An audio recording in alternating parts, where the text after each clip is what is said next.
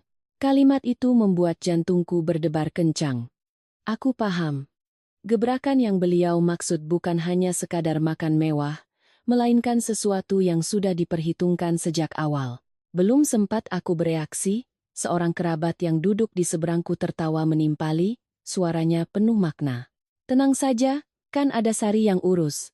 Semuanya pasti beres. Kalimat itu terdengar di tengah keramaian meja, sangat wajar dan santai, seolah-olah itu adalah hal yang sudah jelas sejak awal. Beberapa orang lain ikut mengangguk. Tidak ada yang menentang, tidak ada yang terlihat terkejut. Tiba-tiba aku merasa merinding. Namaku disebut berulang kali bukan dalam sebuah pertanyaan, melainkan dalam pernyataan-pernyataan tegas. Aku bukan lagi Sari si menantu, melainkan Sari yang bisa mengurus. Perasaan itu membuatku sesak. Aku sadar satu hal dengan sangat jelas. Di mata mereka, aku sudah ditempatkan pada posisi sebagai penanggung jawab, meskipun tidak ada seorang pun yang bertanya apakah aku setuju atau tidak. Aku berusaha menjaga wajah tetap tenang, tapi di dalam hati, gejolak sudah tak tertahankan. Aku mencondongkan tubuh ke arah suamiku dan berbisik pelan agar hanya ia yang mendengar. Mas, kamu tahu ibu sebenarnya merencanakan apa? Aku butuh sebuah jawaban, bahkan jika itu hanya sebuah sangkalan untuk bisa kupegang. Tapi Budi tidak menatapku. Ia menunduk, memutar-mutar gelas di tangannya, suaranya sangat pelan. Sudah, Dik, jangan tanya sekarang. Hanya satu kalimat itu, tapi bagiku, itu sudah cukup untuk mengonfirmasi semua kecurigaanku sejak awal. Jika ia benar-benar tidak tahu apa-apa, ia tidak akan berkata seperti itu. Jika ia tidak terlibat, ia tidak akan menghindari tatapanku. Kalimat "jangan tanya sekarang" itu berarti ia tahu ada masalah, dan ia tidak ingin aku bertanya. Karena jika ditanya, semua kepura-puraan ini akan runtuh. Aku kembali duduk tegak, menarik napas dalam-dalam. Di kepalaku, kepingan-kepingan terakhir dari teka-teki ini mulai menyatu. Telepon yang mendesakku pulang, makan sore dengan obrolan penuh sindiran, keputusan mendadak untuk makan di Hotel Bintang 5, percakapan di lobi, peringatan dari pramusaji, pria asing di dekat kasir, dan sekarang, pernyataan-pernyataan terbuka di hadapan seluruh keluarga. Semuanya bukan kebetulan. Ini adalah sebuah rangkaian yang diatur dengan sangat rapi. Pramusaji muda itu kembali berjalan melewati mejaku. Kali ini ia tidak menjatuhkan serbet, tidak salah meletakkan hidangan, juga tidak berkata apa-apa, tapi tatapannya saat melihatku sangat berbeda dari sebelumnya. Bukan lagi tatapan peringatan yang tersembunyi, melainkan tatapan yang penuh kekhawatiran. Bibirnya terkatup rapat, seolah ia lebih takut pada apa yang akan terjadi daripada aku. Hanya dari satu tatapan itu, aku mengerti bahwa masalah ini sudah sangat jauh dan tidak lagi sesederhana jamuan makan mahal. Aku merogoh ke bawah meja, menggenggam erat ponsel di dalam tasku. Jari-jariku tanpa sadar terkepal begitu kuat, hingga aku bisa merasakan dinginnya casing ponsel. Di kepalaku, skenario-skenario terburuk mulai bermunculan. Jika mereka menyodorkan dokumen untuk ditandatangani, jika mereka memintaku untuk menjadi penjamin, jika mereka menekanku di depan umum hingga aku tidak bisa bereaksi. Aku tahu betul, cukup aku lengah sekali. Konsekuensinya bisa mengikutiku sangat lama, bukan hanya soal uang, tapi juga tanggung jawab hukum. Aku mengangkat kepala dan mengamati sekeliling meja sekali lagi. Tidak ada lagi yang memperhatikan makanan. Semua tatapan tampak menunggu, meskipun tidak ada yang mengatakannya secara langsung. Ada yang berpura-pura melihat ponsel. Ada yang merapikan posisi duduk. Ada yang berdeham pelan untuk menutupi kegugupan. Aku merasa seperti sedang berdiri di tengah panggung, di mana peranku sudah dituliskan. Tinggal menunggu adegan terakhir, dan aku harus naik ke atas panggung. Ibu mertuaku saat itu diam, tidak berkata apa-apa lagi, tapi keheningannya justru lebih menakutkan daripada ucapannya tadi. Beliau duduk tegak, kedua tangannya di atas meja, matanya sesekali melirik ke arah kasir. Aku paham. Beliau sedang menunggu waktu yang tepat, dan waktu itu adalah saat tagihan diantarkan. Aku menelan ludah, tenggorokanku kering. Di kepalaku terngiang kembali peringatan pramusaji itu, pegang erat ponselnya, jangan sampai dipinjam siapa-siapa. Aku melakukan persis seperti itu, menarik resleting tasku sekali lagi, dan meletakkan tanganku di atasnya sebagai refleks perlindungan diri. Aku tidak tahu seberapa kuat aku bisa bertahan, tapi aku tahu satu hal, momen pembayaran nanti akan menjadi puncak dari segalanya, dan itulah yang akan menentukan apakah aku bisa menyelamatkan diriku atau tidak. Semua orang di meja mulai berdiri hampir bersamaan. Suara kursi yang digeser terdengar pelan, tapi sangat jelas di tengah ruangan yang mulai sepi. Suara tawa tidak lagi seramai saat makan, lebih pelan dan terputus-putus, seolah semua orang hanya berbicara sekadarnya untuk menutupi penantian mereka. Aku ikut berdiri. Kakiku terasa lebih berat dari biasanya, seolah setiap langkah harus dipikirkan matang-matang. Kami berjalan keluar ke lobi. Cahaya di sini lebih terang dan ruangannya lebih luas, tapi entah kenapa aku justru merasa sesak. Meja kasir terlihat jelas di hadapanku, rapi dan mengilap. Di belakangnya ada layar komputer yang menyala.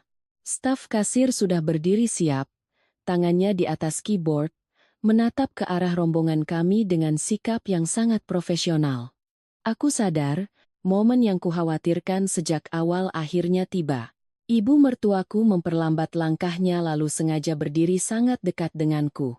Jarak kami begitu dekat hingga aku bisa mendengar napasnya. Beliau tidak langsung berkata apa-apa, hanya berdiri di sana sambil menatap ke arah kasir, seolah sedang menunggu waktu yang tepat. Aku merasa dengan sangat jelas bahwa aku sedang diposisikan, bukan sekadar berdiri di sampingnya, melainkan berdiri di tempat yang seharusnya. Staf kasir membungkuk dan bertanya dengan sopan tentang pembayaran. Tepat saat itu, ibu mertuaku menoleh dan berkata dengan suara cukup keras agar semua orang, termasuk kerabat di belakang kami, bisa mendengar. Menantu saya yang ahli urusan begini. Biar dia yang selesaikan supaya cepat. Kalimat itu diucapkan dengan tegas, tanpa meminta pendapatku, tanpa butuh persetujuanku. Terdengar seperti sebuah perintah yang disampaikan dengan nada yang sangat tenang. Aku merasa seolah semua tatapan di lobi seketika tertuju padaku. Kerabat yang berdiri di belakang langsung terdiam. Ada yang menatapku tajam, ada yang melirik sekilas lalu membuang muka, tapi semua tatapan itu membawa satu pesan yang sama. Penantian. Menungguku untuk maju, menungguku untuk bertindak, menungguku untuk memenuhi peran yang telah mereka sematkan secara diam-diam sejak awal. Aku berdiri diam, tanganku di samping tas, tidak maju, juga tidak mundur. Pada saat itu, aku sadar aku sedang berada di tengah lingkaran tak kasat mata. Di depanku ada kasir, di sampingku ada ibu mertua, dan di belakangku ada para kerabat. Tidak ada lagi ruang untuk menghindar. Tidak ada yang memegang tanganku. Tidak ada yang membentakku. Tapi tekanannya begitu nyata hingga aku bisa mendengar detak jantungku sendiri. Dari sisi kanan, pria asing yang kuperhatikan sejak tadi melangkah mendekat. Ia berdiri tepat di belakang ibu mertuaku, jaraknya sangat dekat. Aku tidak menoleh, tapi aku tahu ia sedang menatapku. Kehadirannya membuat suasana menjadi sangat berbeda. Ini bukan lagi sekadar urusan keluarga, melainkan urusan yang melibatkan orang luar, orang yang siap turun tangan jika segalanya tidak berjalan sesuai rencana. Di kejauhan, aku melihat pramusaji muda itu berdiri di dekat lorong. Ia berdiri diam, tangannya menggenggam erat nampan, matanya tidak lepas dariku. Bukan lagi tatapan tersembunyi, melainkan tatapan yang menunjukkan kekhawatiran yang jelas. Hanya dengan melihat tatapannya saja, aku mengerti bahwa apa yang akan terjadi tidaklah sederhana dan peringatannya tadi bukanlah omong kosong. Aku merasa seperti didorong ke tengah panggung, di mana tidak ada tempat untuk bersembunyi. Aku mendengar dengan jelas suara napas orang-orang di sekitarku, suara sepatu yang bergesekan dengan lantai, dan suara komputer di kasir yang mengeluarkan bunyi penantian. Semua suara itu pada saat itu menjadi sangat jelas, sangat nyata, seolah menekankan bahwa ini adalah momen yang tidak bisa diulang. Di kepalaku, terlintas dengan sangat cepat kalimat pramusaji tadi. Jangan pinjamkan ponselmu pada siapapun. Aku menggenggam erat tali tasku, merasakan dengan jelas ponselku di dalamnya. Aku paham. Jika sekarang ada yang menyodorkan dokumen atau memintaku melakukan konfirmasi melalui ponsel, cukup aku lengah, segalanya bisa berbalik arah. Aku menarik napas dalam-dalam. Aku tidak membiarkan diriku panik, juga tidak membiarkan diriku bereaksi secara emosional. Aku tahu, kegugupan apapun saat ini akan dimanfaatkan oleh orang lain. Aku mengangkat kepala, menatap lurus ke arah kasir, berusaha menjaga wajahku setenang mungkin, meskipun di dalam hati badai sedang bergejolak. Staf kasir menunduk melihat layar lalu meletakkan setumpuk kertas di atas meja. Itulah tagihannya. Aku tahu itu. Tumpukan kertas itu tipis tapi terasa sangat berat. Seolah jika disentuh, segalanya akan berubah. Ibu mertuaku melirik tumpukan kertas itu lalu menoleh ke arahku. Kali ini beliau tidak lagi berbicara dengan suara keras, melainkan merendahkannya, tapi setiap katanya membuatku merinding. Beliau berkata dengan sangat pelan dan yakin. Kamu tanda tangan di sini dulu ya, nak. Cuma formalitas, kok. Kalimat itu terngiang di kepalaku, pelan tapi jelas, seperti gunting yang memotong semua pertahananku sejak awal. Aku menatap tumpukan kertas di meja, lalu menatap ibu mertuaku, dan terakhir, menatap semua mata yang tertuju padaku. Pada saat itu, aku tahu dengan sangat jelas, ini bukan lagi soal lebaran, bukan lagi sekadar soal uang. Ini adalah sebuah batas. Cukup aku melangkah dan menandatanganinya. Segala sesuatu setelahnya tidak akan lagi menjadi milikku. Aku menatap tumpukan kertas di atas meja kasir dan merasa seperti sedang melihat sesuatu yang sangat berbahaya. Dari luar, itu hanyalah beberapa lembar kertas A4 tipis, Ujungnya masih rapi, tintanya tercetak jelas. Tapi pada saat itu, aku tahu betul, cukup aku menyentuhnya dan membubuhkan tanda tangan, hidupku bisa berbelok ke arah yang sama sekali tidak kuinginkan. Ibu mertuaku berdiri sangat dekat denganku, napasnya teratur, tapi tangannya yang diletakkan di ujung meja sedikit gemetar, seolah sedang menahan ketidaksabaran. Beliau mendorong pelan tumpukan kertas itu ke arahku. Gerakannya tidak keras tapi tegas. Suaranya diusahakan tetap tenang. Tanda tangan saja, nak, kasihan yang lain sudah menunggu. Kalimat itu diucapkan dengan sangat lihai. Tidak dengan nada tinggi, tidak dengan kata-kata kasar, tapi membawa tekanan yang jelas. Beliau tidak bertanya apakah aku setuju, melainkan mengasumsikan bahwa aku pasti akan menandatanganinya, cepat atau lambat. Aku menunduk untuk melihat lebih teliti, dan hanya dengan sekali lihat, jantungku terasa mencelos. Ini bukan sekadar tagihan makan. Di baliknya ada setumpuk dokumen konfirmasi layanan, merinci berbagai item tambahan, peningkatan paket, penggunaan ruang privat, anggur mahal. Dan di bagian bawah ada satu baris kalimat dengan huruf kecil tapi sangat jelas. Komitmen pembayaran tambahan. Yang membuatku paling merinding adalah di bagian informasi penanggung jawab, namaku sudah tercetak dengan rapi, bukan tulisan tangan. Aku mengangkat kepala, menatap lurus ke arah ibu mertuaku, dan bertanya tanpa basa-basi, kenapa di sini tercetak nama saya? Aku tidak lagi menahan diri, karena aku paham, jika saat ini aku masih berbicara diplomatis, segalanya akan semakin lepas kendali. Suaraku tidak keras, tapi cukup jelas untuk didengar oleh semua orang di sekitar. Ibu mertuaku mengerutkan kening, raut kesal terpancar jelas di wajahnya. Beliau merendahkan suaranya, tapi setiap kata yang keluar sangat ketus, cuma dicatat biar gampang urusannya. Kamu ini banyak sekali mikirnya. Jawaban itu sama sekali bukan penjelasan, lebih seperti cara untuk menepis pertanyaanku. Beliau berbicara seolah-olah mencantumkan namaku adalah hal yang wajar dan tidak perlu diperdebatkan. Belum sempat aku bereaksi, pria asing yang berdiri di belakangnya angkat bicara. Suaranya berat dan dingin, tanpa emosi. Mbaknya tanda tangan saja cepat, jangan mempersulit keadaan. Ucapannya sangat singkat, tapi cukup untuk membuat suasana seketika menegang. Aku tidak menoleh, tapi aku merasakan dengan sangat jelas kehadirannya seperti tekanan tak kasat mata di punggungku. Aku mulai merasakan dengan jelas apa artinya dipaksa. Tidak ada yang memegang tanganku, tidak ada yang berteriak. Tapi semua tatapan dari kerabat di sekelilingku tidak lagi ramah. Ada yang menatapku tajam, ada yang mengerutkan kening, ada yang menggelengkan kepala, seolah menyalahkanku.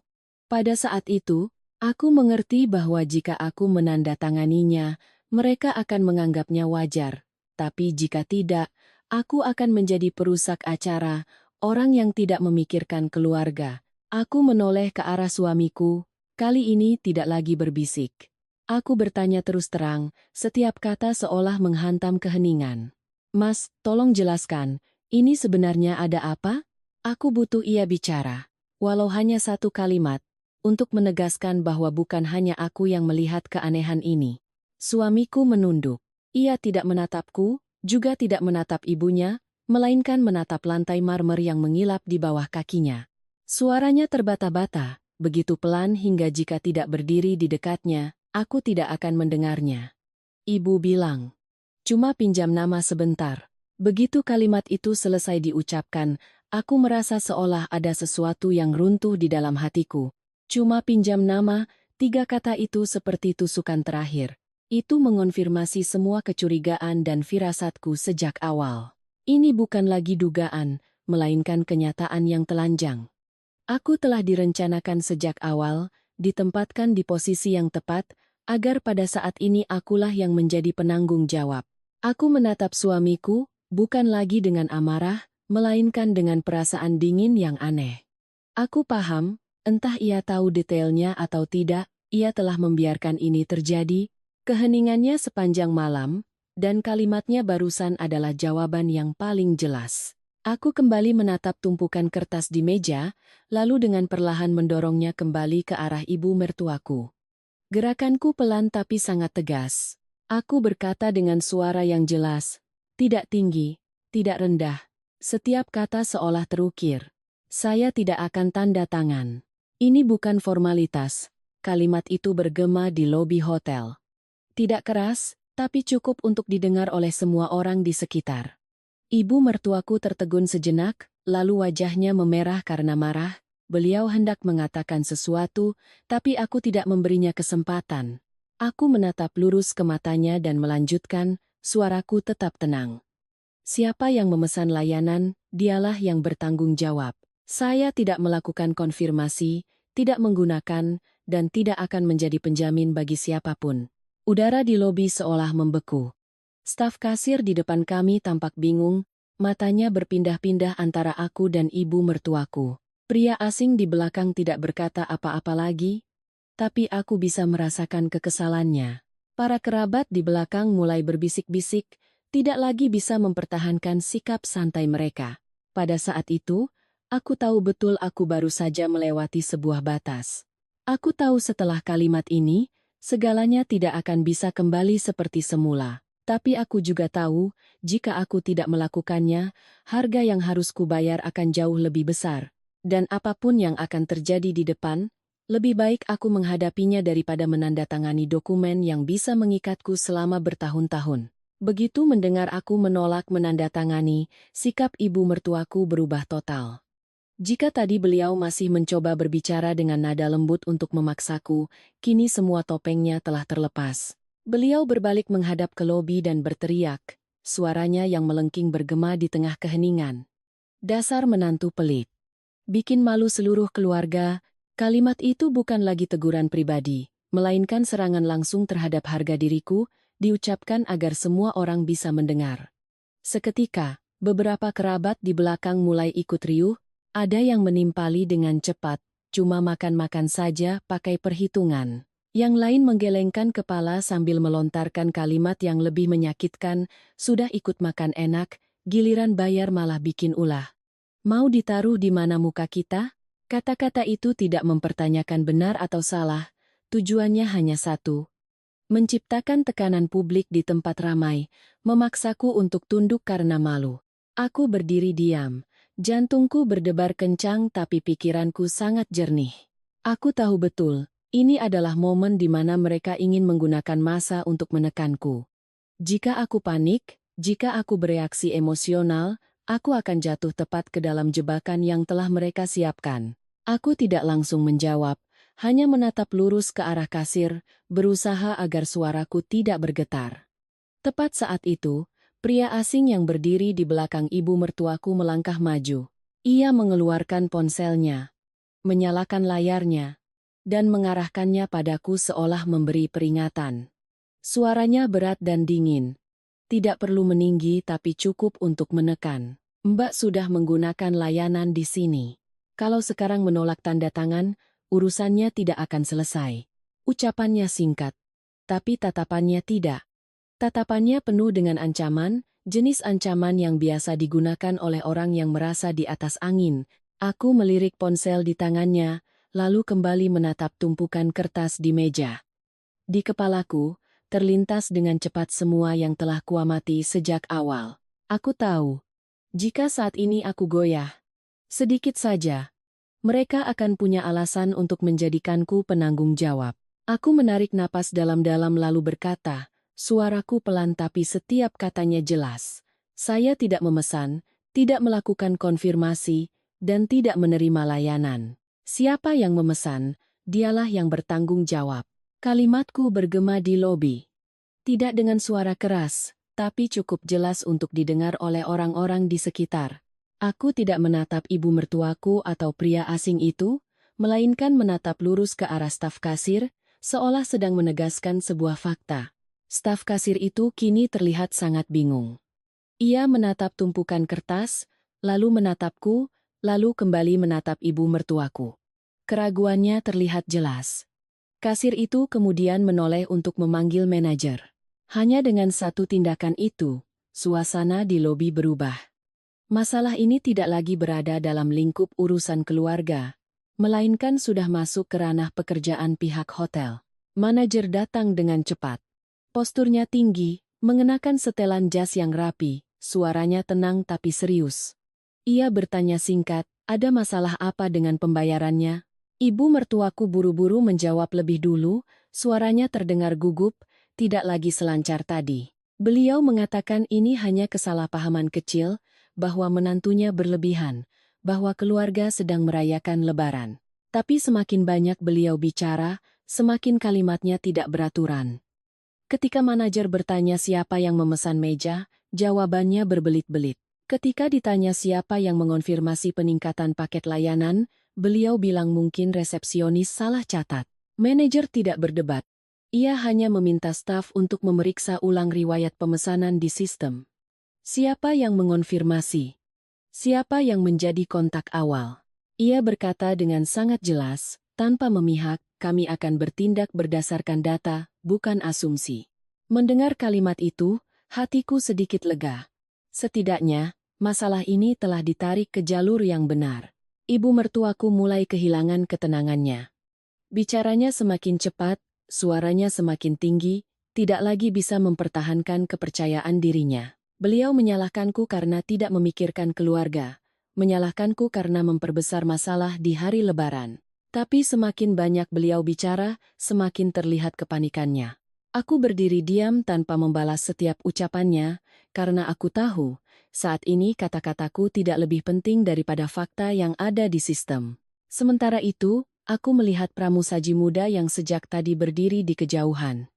Tiba-tiba ia melangkah maju, sangat perlahan tapi pasti. Tatapannya tidak lagi menghindar, melainkan menatap lurus ke arah kasir dengan ekspresi yang sangat tegas. Aku merasa, mungkin ia sudah siap untuk mengatakan apa yang sejak awal ditahannya. Suasana di lobi hotel saat itu tegang seperti senar gitar. Beberapa tamu di meja lain mulai menoleh, penasaran tapi juga waspada. Bisik-bisik perlahan mereda, digantikan oleh keheningan yang berat. Aku merasa ini bukan lagi hanya ceritaku dan keluarga suamiku, melainkan sebuah situasi yang bisa disaksikan oleh siapapun yang ada di sana. Manajer melihat sekilas tumpukan kertas lalu menatap ibu mertuaku, suaranya menjadi lebih serius. Ia berkata perlahan, setiap katanya jelas agar semua bisa mendengar, jika ada indikasi pemaksaan untuk menandatangani dan pemalsuan nama, kami terpaksa harus melaporkannya ke polisi. Kalimat itu terdengar tidak keras, tapi bobotnya sangat besar. Seketika, lobi hotel menjadi sunyi senyap. Aku melihat wajah ibu mertuaku memucat, pria asing di belakangnya juga terdiam, tidak lagi bisa mempertahankan sikap arogannya. Sementara aku, meskipun jantungku masih berdebar kencang, hatiku sangat yakin akan satu hal. Jebakan ini telah terbongkar, dan mulai saat ini, ceritanya tidak akan bisa diakhiri hanya dengan basa-basi atau sikap mengalah seperti biasa. Mendengar manajer menyebut kata polisi, wajah ibu mertuaku memucat pasi. Rona merah karena marah tadi langsung lenyap, digantikan oleh kepanikan yang tidak bisa disembunyikan. Beliau refleks berbalik, menarik pelan lengan pria asing di belakangnya. Gerakannya cepat dan tersembunyi, seolah memberi isyarat agar pria itu diam. Hanya dari satu gerakan kecil itu, aku mengerti. Hubungan di antara mereka jelas bukan sekadar kenalan biasa, udara di lobi terasa begitu tegang hingga aku bisa mendengar suara pendingin ruangan yang mendengung di atas. Para kerabat yang tadi berdiri di sekitar kami kini terdiam, tidak ada lagi yang membela atau menimpali ucapan ibu mertuaku. Ketika masalah sudah menyentuh ranah hukum, tameng urusan keluarga tiba-tiba kehilangan kekuatannya. Tepat saat itu, pramusaji muda yang sejak tadi berdiri di dekat lorong, dengan mantap melangkah ke depan. Langkahnya perlahan tapi pasti. Ketika berhenti, ia menatap lurus ke arahku. Tatapannya tidak lagi menghindar atau khawatir seperti sebelumnya, melainkan menunjukkan tekad yang jelas. Ia berkata dengan suara pelan tapi tegas, cukup untuk didengar oleh orang-orang di dekatnya. Mbak Sari, saya harus bicara. Hanya dua kata Mbak Sari itu sudah cukup membuatku tertegun. Aku menatapnya, jantungku berdebar kencang. Aku tidak pernah menyebutkan namaku pada staf hotel manapun. Aku juga tidak memakai tanda pengenal, tidak ada alasan baginya untuk tahu namaku. Kecuali jika perasaan familiar sejak awal pesta tiba-tiba kembali. Tapi sebelum aku sempat menghubungkannya, ia sudah menoleh ke arah manajer, menarik napas dalam-dalam, lalu berbicara dengan sangat jelas. Ia menjelaskan bahwa seluruh proses pemesanan awal, pemilihan ruang privat, peningkatan paket layanan, dan pemesanan minuman mahal, semuanya dilakukan dan dikonfirmasi langsung oleh ibu mertuaku sejak awal. Ia menambahkan bahwa di sistem restoran, pemesan awal adalah ibu mertuaku. Nomor telepon dan informasinya cocok, sama sekali tidak ada namaku di tahap itu. Seluruh lobi sunyi senyap. Manajer menatapnya lekat-lekat, memberinya isyarat untuk melanjutkan. Gadis itu menelan ludah, lalu melanjutkan. Suaranya sedikit bergetar tapi tetap jelas. Ia mengatakan bahwa pada tahap akhir, tepat sebelum pesta dimulai, ada permintaan untuk mengubah nama penanggung jawab pembayaran, dari nama ibu mertuaku menjadi namaku, dengan alasan menantu yang urus biar praktis. Permintaan ini diajukan secara mendadak dan menunjukkan kejanggalan, tapi karena tekanan waktu dan penegasan dari pihak pemesan, sistem tetap mencatatnya. Aku berdiri di sana mendengarkan setiap katanya. Rasanya seperti ada yang meremas dadaku. Ketika ia menyebut namaku dengan benar, semua dugaanku tidak lagi menjadi spekulasi. Semuanya menjadi kenyataan yang telanjang dan jelas. Aku menoleh ke arah ibu mertuaku. Beliau tidak menatapku. Matanya bergerak gelisah, bibirnya terkatup rapat. Jelas sekali ia sedang panik. Pramusaji muda itu kemudian melepas papan nama dari seragamnya. Ia kembali menatapku, tatapannya kini terasa begitu familiar dan sedikit bergetar. Lalu ia berkata, suaranya merendah tapi setiap katanya sangat jelas. Saya Dewi, Mbak. Sepupu jauh dari pihak ibu. Saya mengenali Mbak karena kalung itu. Kalimat itu membuatku membeku. Di kepalaku, kepingan-kepingan memori lama tiba-tiba muncul. Gambaran seorang gadis kecil kurus yang dulu ikut orang dewasa datang ke acara keluarga. Tatapannya yang malu-malu, berdiri di belakang orang tuanya, dan kalung yang dulu sering dipakai ibuku di acara-acara penting.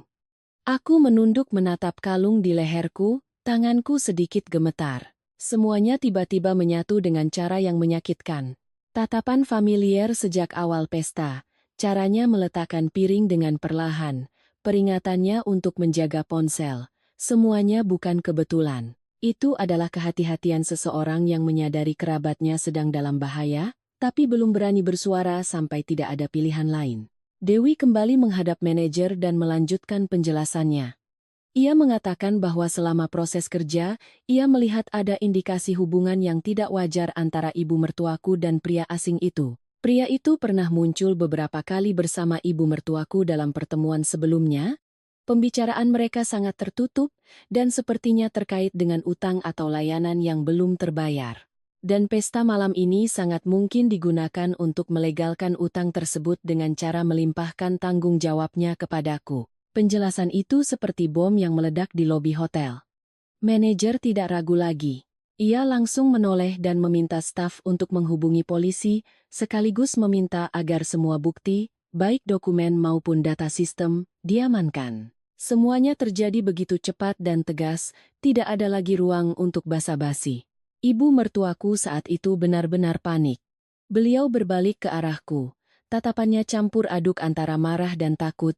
Suaranya meninggi, tidak lagi bisa menjaga citranya. Kamu mau menjebloskan ibumu ini ke penjara. Kalimat itu keluar begitu saja, bukan lagi teguran seorang ibu mertua, melainkan jeritan seseorang yang merasa jalan keluarnya telah tertutup. Aku menatapnya sangat lama. Untuk pertama kalinya sepanjang malam ini, aku tidak lagi merasa marah atau sakit hati. Sebaliknya, yang kurasakan adalah perasaan dingin dan kesadaran yang luar biasa. Aku paham. Jika saat ini aku masih bersikap lunak, masih takut akan omongan orang, maka akulah yang akan menanggung konsekuensi terberat. Aku menjawab, suaraku tidak tinggi tapi jelas dan yakin, cukup untuk didengar oleh semua orang. Saya hanya sedang menyelamatkan diri saya sendiri. Setelah mengucapkan kalimat itu, aku merasa seolah sebuah batu besar baru saja terangkat dari dadaku. Aku tidak tahu apa yang menantiku di depan, tapi aku tahu betul, aku tidak salah memilih untuk berpihak pada kebenaran. Hanya sekitar 15 menit setelah manajer menelepon, polisi tiba di hotel. Dua orang petugas berseragam masuk ke lobi. Suara mereka singkat dan tegas. Meminta semua pihak yang terlibat untuk tetap di tempat, tidak pergi, dan tidak menyentuh dokumen apapun. Suasana yang sudah tegang kini menjadi semakin berat.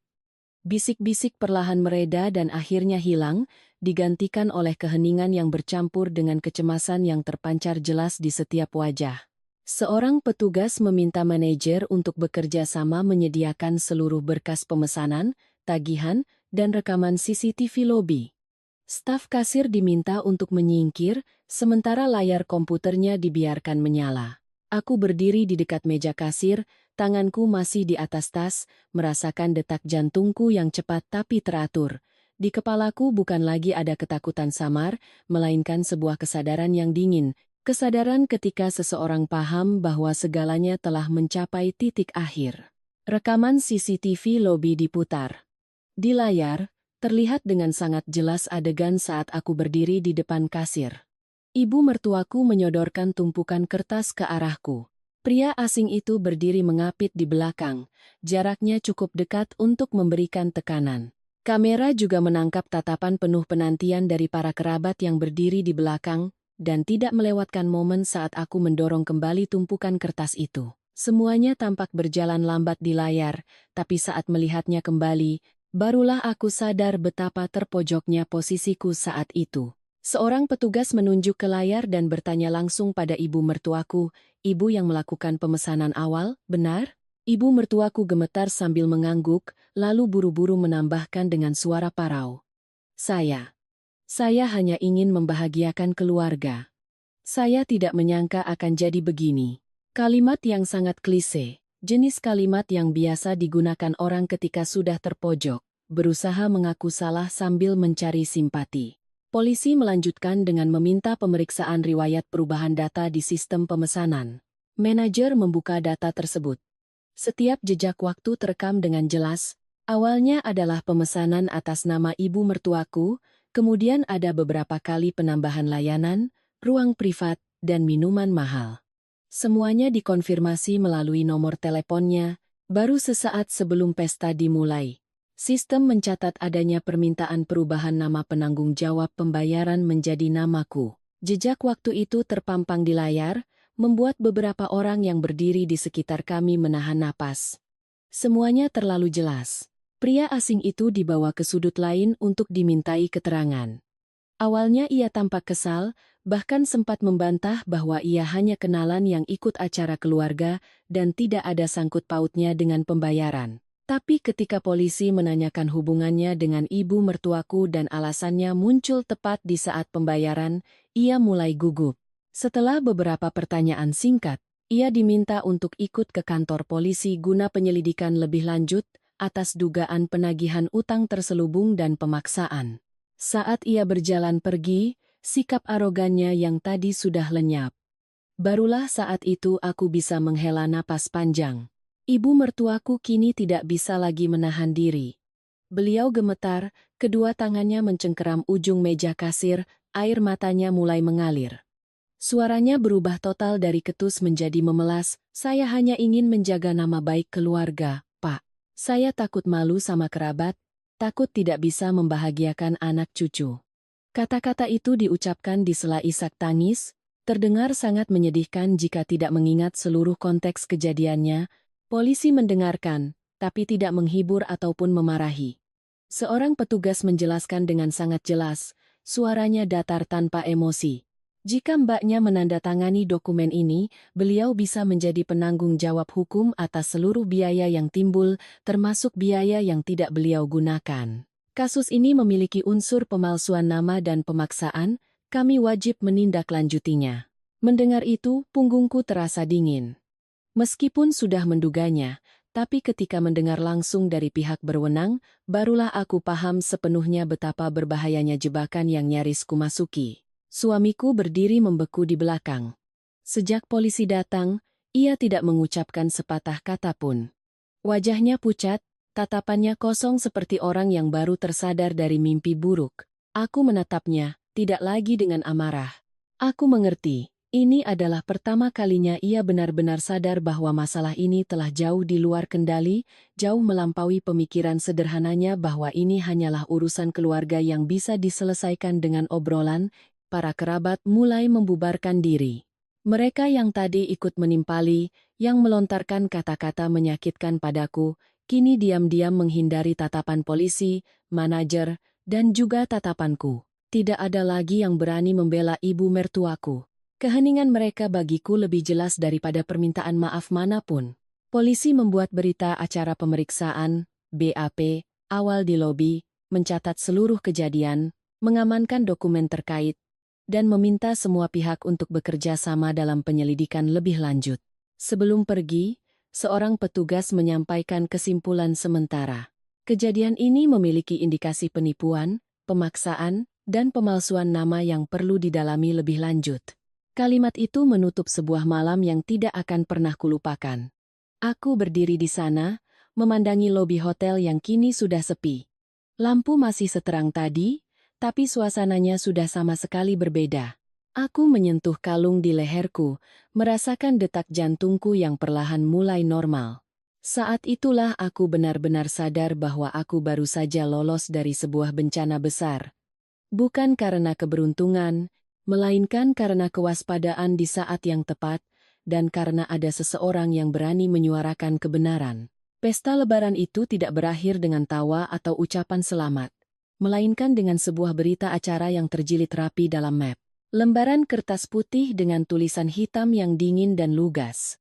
Menutup sebuah malam yang beberapa jam sebelumnya masih disebut sebagai jamuan untuk mengangkat nama keluarga.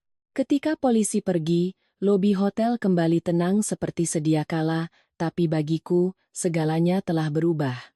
Lampu masih terang, lantai masih mengilap, hanya perasaan di dalam hati yang tidak bisa kembali seperti semula. Aku mengikuti polisi ke kantor untuk memberikan keterangan sesuai prosedur.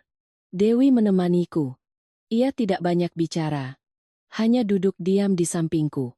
Posturnya yang kecil tampak sangat tegar. Dalam perjalanan, aku sadar aku tidak lagi gemetar seperti saat berdiri di depan kasir tadi.